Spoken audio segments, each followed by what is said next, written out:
یہ کیا ہے تم نے ایک معصوم سی بچی کے ساتھ، صرف 13 سال کی ہو، تمہیں رحم نہ آیا اس پر؟ بابا نے ایک بار پھر سے اس پر ہاتھ اٹھایا تھا۔ بابا میں نے کچھ نہیں کیا، کچھ نہیں کیا، آپ بس انایا کو ہوش میں آنے دیں، وہ خود آپ کو بتائے گی۔ وہ انہیں یقین دلا تو وہ ایک بار پھر سے بیڈ کی طرف بھاگا تھا۔ وہ انایا کو جھنجھوڑ رہا تھا لیکن اسے ہوش نہیں آ رہا تھا۔ دور رہو، مت چھونا میری بیٹی کو اپنے ان گندے ہاتھوں سے، اس کی زندگی تباہ کر دی تم نے۔ اب کیا چاہتے ہو؟ تم چلے جاؤ، دفع ہو جاؤ یہاں سے۔ انایا کے بابا نے اسے دھکا مارتے ہوئے انایا سے دور کیا تھا۔ انکل پلیز میرا یقین کریں اور اسے میرے ساتھ ابھی ہسپتال لے کر چلیں، وہاں دودھ کا دودھ پانی کا پانی ہو جائے گا، ساری سچائی سامنے آ جائے گی۔ یہاں بات صرف آپ کی بیٹی کی زندگی میرے کردار کی۔ یقین کریں اگر انایا نے ایک بار بھی کہا کہ میں نے اس کے ساتھ کچھ بھی برا کیا، اسی وقت اس سے نکاح کر لوں گا، میں اسی وقت اسے اپنے نکاح میں لے لوں گا۔ آپ اسے میرے ساتھ ہسپتال لے کر چلیں۔ وہ انہیں یقین دلاتے ہوئے کہنے لگا، نکاح تو تمہیں ہر حال میں اس کے ساتھ کرنا پڑے گا کیونکہ یہ تمہارے کمرے سے اس حالت میں ملی ہے اور آخری بار اسے تمہارے ساتھ دیکھا گیا تھا، یہاں تک کہ اسے اس کمرے میں بلانے کے لیے تم نے اسے لالچ بھی کیا تھا۔ وہ بچی تھی، معصوم تھی، تمہاری نیت سمجھے بنا تم پر یقین کر کے یہاں آ گیا اور تم نے بس بابا جان بس مجھے میری نظروں میں مات گرائیں، اسے لے کر چلیں ہسپتال، فی الحال اسے ٹریٹمنٹ کی ضرورت ہے، اسے ڈاکٹر کی ضرورت ہے۔ وہ ان کے سامنے ہاتھ جوڑتے ہوئے بولا تو ارسلان صاحب خاموش ہو گئے۔ ابھی 2 دن پہلے کی بات ہے جب شناور کی ساری سرگرمیاں ان کے سامنے آ گئی تھی۔ اس کی 1000 طرح کی لڑکیوں سے دوست تھی اور دوستی کافی آگے بڑھ چکی تھی کہ انہیں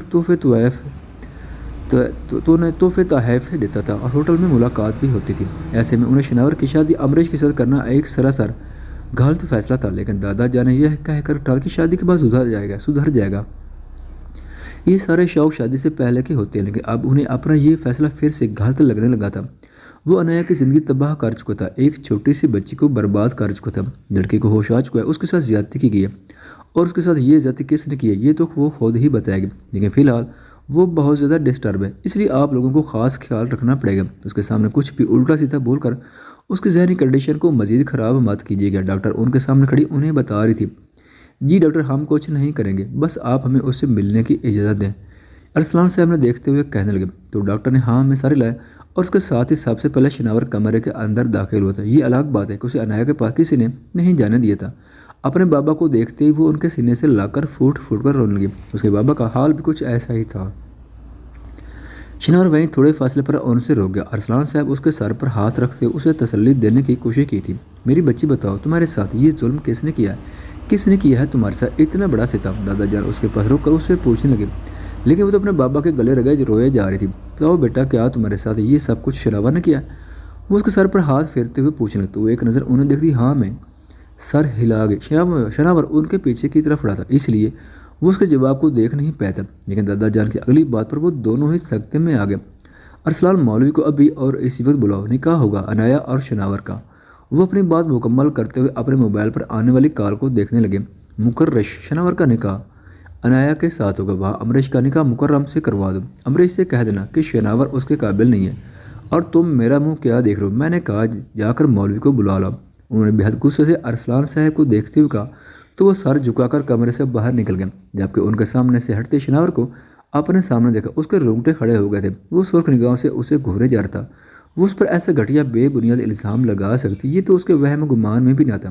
کب کہاں کون سے لمحے اس نے اس کے ساتھ کسی طرح کا غلط سلوک کیا تھا جس کی بنا پر وہ اسے اتنا بڑا الزام دے رہی تھی۔ تھوڑی ہی دیر میں مولوی صاحب آ گئے۔ شناور نے کسی طرح کا کوئی احتجاج نہیں کیا تھا، اسے جہاں کہا گیا اس نے وہاں سائن کرتا گیا، جبکہ انایا بھی خاموشی سے پیپرز پہ اپنا نام لکھتی گئی۔ یہ سب اس طرح سے ہوگا کسی نے سوچا تک نہیں تھا، لیکن ہم جو سوچتے ہیں وہ ہو جائے یہ ضروری تو نہیں۔